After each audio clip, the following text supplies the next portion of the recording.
میں نے کہا تھا رأیت احد عشر کوکبا والشمس والقمر رأیتهم لی ساجدین، میں نے 11 ستارے دیکھے، سورج اور چاند کو دیکھا کہ وہ مجھے سجدہ کر رہے ہیں۔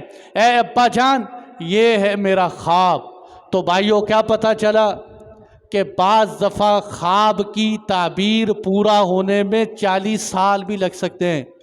خواب کی تعبیر پوری ہونے میں ہم رات کو خواب دیکھتے ہیں، صبح اٹھ کے کہتے ہیں میں وزیر اعظم کیوں نہیں بنا۔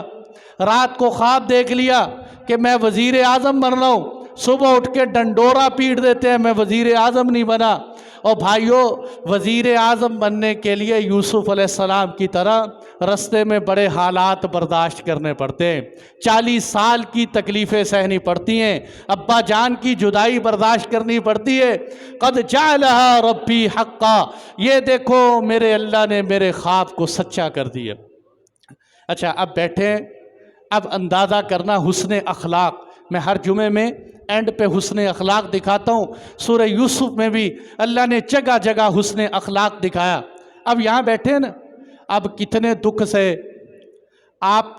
ہم عام طور پہ دیکھا ہے کہ اگر لوگوں کی صلح بھی کروا دو نا، کوئی کسی سے معافی بھی مانگ لے کہ یار اس نے تجھ سے معافی مانگ لی ہے معاف کر دے، وہ پھر بھی اس کو معاف اس وقت کرے گا جب تک اس کو پچھلی ساری سٹوری سنائے گا نہیں۔ کہتا تو نے یہ کیا، تو نے یہ کیا، تو نے وہ کیا، فلاں موقع پہ یہ کیا، اور اگر موقع ملے پھر بھی سنائے۔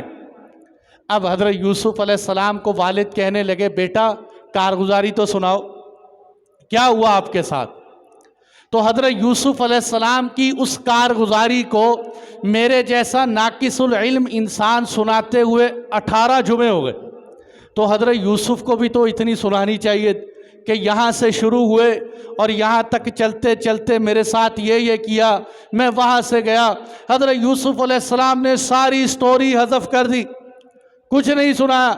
میرے بھائیوں نے کنویں میں ڈالا، کنویں سے نکلے، مصر کے بازاروں میں بکے، تہمت لگی، جیل جانا پڑا۔ نہیں کہنے لگے وَقَدْ أَحْسَنَ بِي إِذْ أَخْرَجَنِي مِنَ السِّجْنِ، اس اللہ کا بڑا شکر ہے جس نے مجھے جیل سے نکالا، جس نے مجھے جیل سے بھئی جیل میں گئے کیسے گئے، کنویں میں کیسے گئے، پچھلے سارے حالات حذف کہ نہیں۔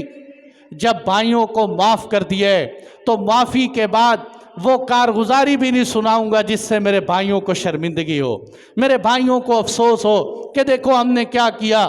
نہیں، اب آپ کی کارگزاری کے 3 حصے بنتے ہیں۔ نمبر 1 وہ حصہ جو آپ کے والد کی جدائی سے متعلق، نمبر 2 آپ کا وہ حصہ جو آپ کے بھائیوں نے آپ کے ساتھ برا سلوک کیا، نمبر 3 آپ کی کارگزاری کا وہ حصہ جو آپ نے جیل میں گزارا یا عزیز مصر کے پاس گزارا۔ حضرت یوسف علیہ السلام نے ان تینوں مصیبتوں کا تذکرہ اس انداز میں کیا کہ اللہ کا شکر بھی ادا کیا۔ وَقَدْ أَحْسَنَ بِي إِذْ أَخْرَجَنِي مِنَ السِّجْنِ، اللہ کا شکر ہے اللہ نے مجھے جیل سے نکالا۔ وَجَاءَ بِكُم مِّنَ الْبَدْوِ، ابا جان آپ سے جدائی ہوئی لیکن اللہ نے آپ کو دیہات سے اٹھایا، شہر میں پہنچایا، عزیز مصر کے دربار تک پہنچایا۔ اللہ نے آپ کو دیہاتوں سے نکال کر شہر تک پہنچا دی۔ اب والد کی جدائی کو بھی شکر۔ وَجَاءَ بِكُم مِّنَ الْبَدْوِ مِن بَعْدِ أَن نَّزَغَ الشَّيْطَانُ بَيْنِي وَبَيْنَ إِخْوَتِي، رہی بات میری اور میرے بھائیوں کی تو میرے بھائی ایسے نہیں، لیکن شیطان نے میرے بھائیوں سے کروا دی، میرے بھائی ایسے نہیں۔ نَزَغَ الشَّيْطَانُ بَيْنِي وَبَيْنَ إِخْوَتِي، بس وہ شیطان بیچ میں آ گیا اور اس نے بیچ میں آ کر میرے اور میرے بھائیوں کی کچھ جدائی کروا دی، ورنہ میرے بھائی تو مجھ سے جدا ہونا نہیں چاہتے۔ تو بھائیوں کتنا بڑا پیغام ہے سورہ یوسف کا، کتنے بڑے اخلاق ہے کہ کتنے ظلم سہنے کے بعد بھی اپنے بھائیوں کا تذکرہ اپنے والد کے سامنے کس انداز سے کیا، اور کہنے لگے ان ربی لطیف لما یشاء، میرا رب بڑا باریک بین ہے، وہ جو چاہتے ہے باریکیاں پیدا کرتا ہے۔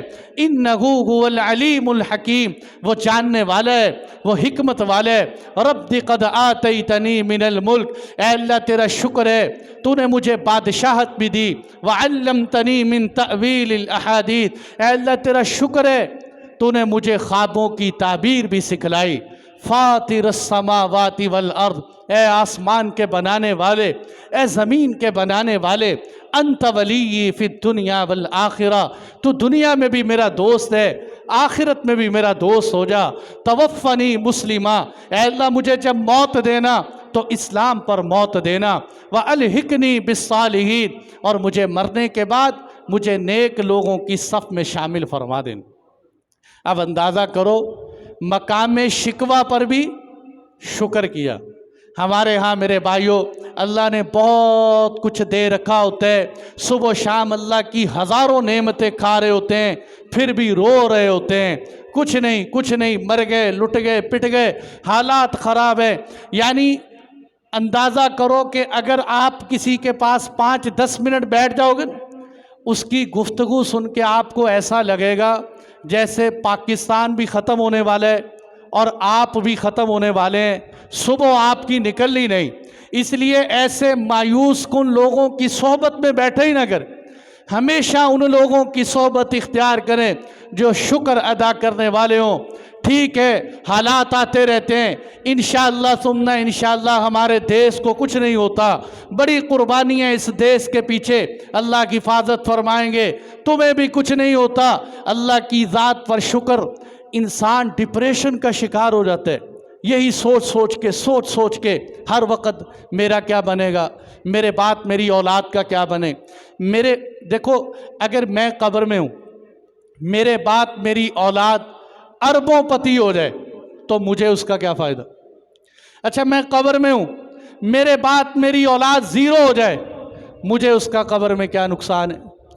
میرے نصیب میرے ساتھ، کیا یتیموں کی اولادیں نہیں پلتی؟ کیا مسکین پلتے نہیں؟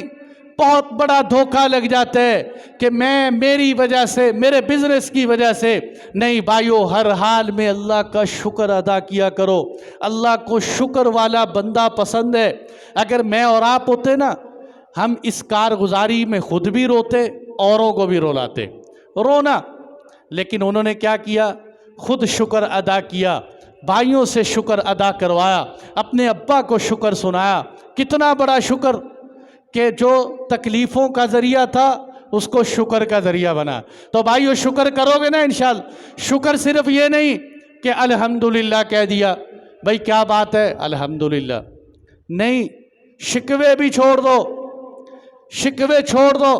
اچھا، کسی سے بھی پوچھو بھائی آپ کے کیا حالات ہیں؟ بس جی بڑی مشکل ہے، چولہا وولہا چل رہا ہے، روٹی کبھی ملتی ہے کبھی نہیں ملتی، بس گزارا سا چل رہا ہے۔ اور بھائی کبھی تو کہہ دو کہ اللہ کا شکر ہے میرا جسم ٹھیک ہے۔ میں نے پہلے کئی دفعہ سنایا، ایک دن میں مسجد کے صحن میں یہاں بیٹھا تھا، ایک ریڑھی والا آیا میرے پاس، کہنے لگا، گول گپے لگاتا، کہنے لگا مفتی صاحب پتہ نہیں جب سے میں نے کام شروع کیا ہے نا، کبھی بھی میرا کام نہیں چلا، ہمیشہ گھاٹے ہی پڑتے ہیں، بڑا پریشان۔ اس کی چہرے سے پریشانیاں ٹپک رہی، میں جب بھی کام کرتا ہوں گھاٹا ہو جاتا ہے، پتہ نہیں میں نے تو کبھی کوئی بڑا گناہ بھی نہیں کیا، کیا بات ہے ہر وقت میرے اوپر حالات آتے رہتے ہیں۔ میں نے اسے کہا مجھے یہ بتاؤ کہ آپ کو کوئی بیماری ہے؟ کہنے لگا جی اللہ کا شکر ہے پورا سال ہو گیا مجھے کبھی بخار بھی نہیں آیا۔ میں نے کہا مزہ آیا؟ تو نے کہا اللہ کا شکر ہے پورا سال ہو گیا مجھے بخار بھی نہیں آیا۔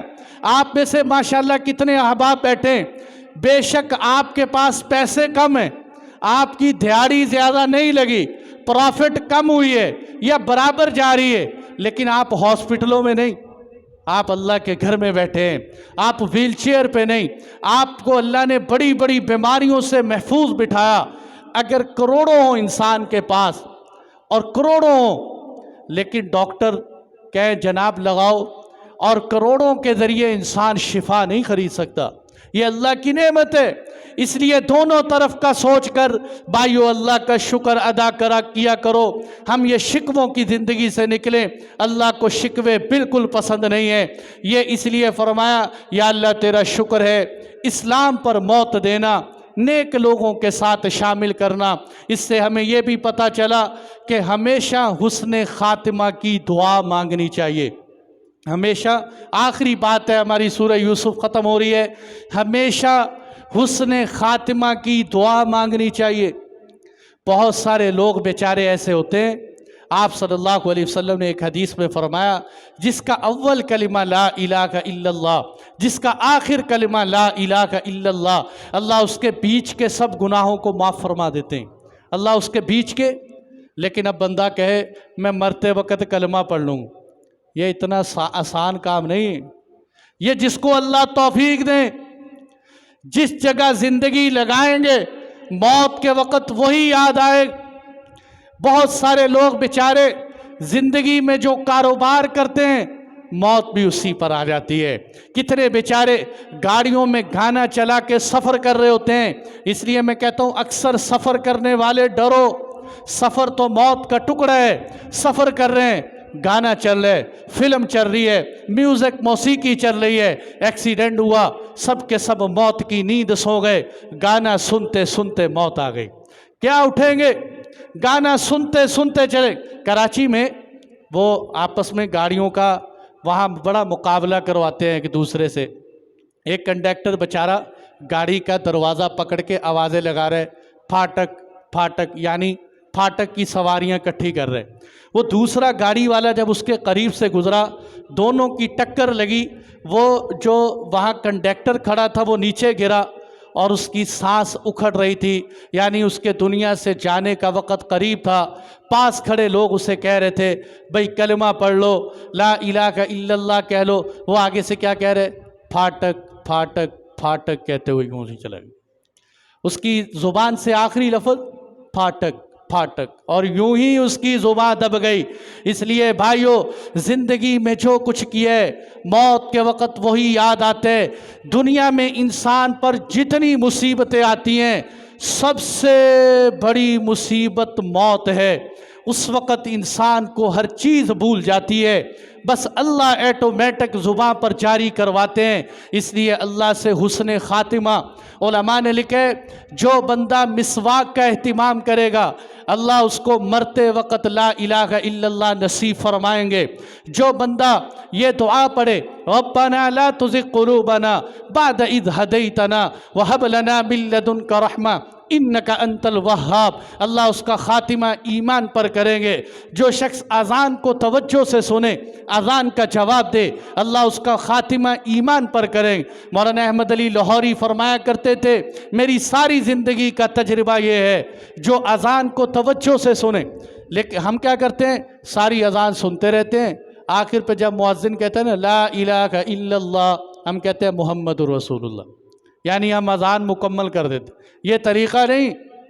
طریقہ کیا ہے؟ جو مؤذن کہے تم بھی وہی کہو، جب وہ حی علی الصلاۃ حی علی الفلاح کہے تم لا حول ولا قوت الا باللہ کہو۔ جو مؤذن کی اذان کا جواب دے گا، حضرت فرماتے ہیں میں نے ایسے بندوں کو کلمے پہ مرتے ہوئے دیکھا ہے، میں نے ایسے بندوں کو کلمے پہ مرتے ہوئے دیکھے۔ کوئی مشکل کام ہے بھائی؟ آپ سب حضرات سے درخواست ہے اذان کو توجہ سے سنا کرے، موبائل چھوڑ دیں، کال آئے تو کوئی سننے کی ضرورت نہیں ہے، کوئی ایسی ایمرجنسی نہیں ہے، تھوڑی دیر کے لیے اپنی کال روک دے۔ اذان ہو رہی ہوتی، بندہ کال پہ لگا ہوتا ہے، کہتے ہیں بھائی آپ کی آواز نہیں آ رہی، تھوڑا اونچی بولو۔ یعنی اذان کے وقت خاموش ہونے کی بجائے وہ سامنے والے کو کہتے ہیں اونچی بولو، نہیں اگلے سے معذرت کر دے کہ جناب اذان ہو رہی، اذان کے بعد مجھے کال کر لے۔ تو جو بندہ اذان کو توجہ سے سنے اس کا خاتمہ ایمان پر۔ ایک اور نشانی، آخری نشانی بتا رہا ہوں کہ جو بندہ نیک لوگوں کی صحبت اختیار کرے گا، علماء، اولیاء، صلحاء، مفتیان کرام، محدثین اور ائمہ مساجد اور اسی طرح نیک لوگ جو بھی ہیں ان کے ساتھ بیٹھے گا، ان کی صحبتوں میں بیٹھے گا، اس کو بھی مرتے وقت اللہ کلمہ نصیب فرمائیں۔ تو اس لیے بھائیو، توفنی مسلمہ وَأَلْحِقْنِي بِالصَّالِحِينَ، یہ ہماری مکمل سورہ یوسف ہو چکی ہے۔ اللہ تعالی ہم سب کو سیدنا یوسف علیہ الصلاۃ والسلام کی زندگی پر آپ کے نقش قدم پہ چلنے کی توفیق عطا فرمائے۔